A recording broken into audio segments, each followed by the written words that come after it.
Il y aura des instants ou des jours ou des mois avec et des jours ou des instants ou des mois sans. Avec du bonheur et sans bonheur. Avec de la tristesse, sans tristesse.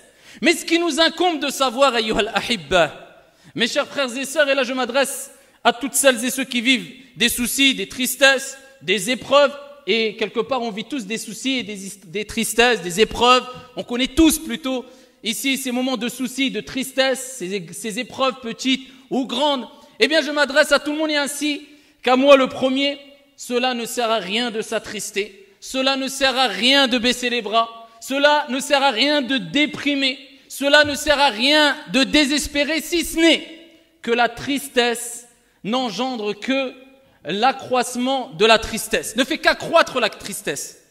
L'angoisse ne fait qu'accroître l'angoisse. Les moments de déprime ne font qu'accroître, ou dit si tu veux, ne font que accentuer, amplifier, eh bien la déprime. Et il n'y a pas de solution ainsi. Si on continue à déprimer et déprimer, quand on a commencé à déprimer, eh bien le résultat ne sera que déprime. Si on continue à s'attrister, quand on a commencé à être triste, sans se reprendre en main, sans raisonner, sans être fort moralement, eh bien le résultat ne sera que tristesse. Et ici, tu peux continuer avec tous les autres exemples.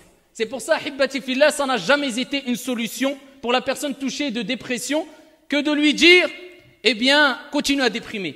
Ça n'a pas été une solution proposée aux gens qui sont tristes que de leur dire, continue à être triste.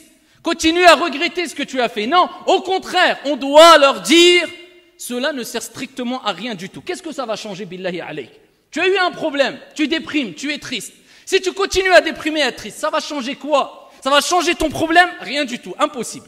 La tristesse et continuer à déprimer, ça ne va pas changer, modifier ta situation.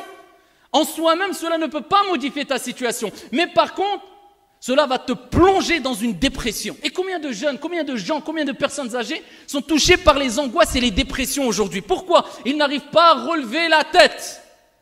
Et c'est pour ça qu'il est important de dire à ces gens-là qui sont touchés par des épreuves ou à nous-mêmes quand nous sommes touchés par une épreuve, irfa' ra'sak wa kun mutafa'ilan. Lève ta tête ou relève la tête et sois optimiste. Kun qawiyan, sois fort et ne sois pas faible. Qala alayhi salatu wassalam. Al-mu'minu al-qawi khayru wa ahabbu ila Allah min al-mu'min al-da'if. Le croyant fort est meilleur et plus aimé auprès d'Allah tabaraka wa ta'ala que le croyant faible. Bien que dans les deux, il y a un bien. Mais quand nous parlons du croyant fort, ce n'est pas le croyant fort physiquement. Eh bien, c'est là où nous voyons est-ce que tu es fort ou faible. C'est lors des tempêtes, c'est lors des épreuves. C'est celui qui est fort moralement. C'est celui qui est fort au niveau de sa patience. Il arrive à se retenir, à prendre sur soi, à patienter. C'est celui qui est fort concrètement lors des épreuves. Eh bien, le prophète nous dit que Allah tabaraka wa ta'ala préfère et aime celui qui est fort, contrairement à celui qui est faible, qui est moins aimé. Mais dans les deux, il y a un bien. Bien que tout être humain ait été créé faible. Lakin, il y a une différence entre celui qui se laisse aller et se laisse manger par la déprime.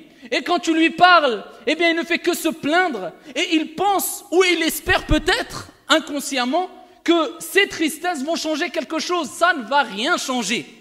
Tu as perdu un membre dans ta famille, c'est humain. Nous sommes des êtres humains. C'est humain de pleurer, c'est humain d'être triste. Mais jusqu'où? Pendant 6 mois, jusqu'à ne plus manger, jusqu'à ne plus vivre?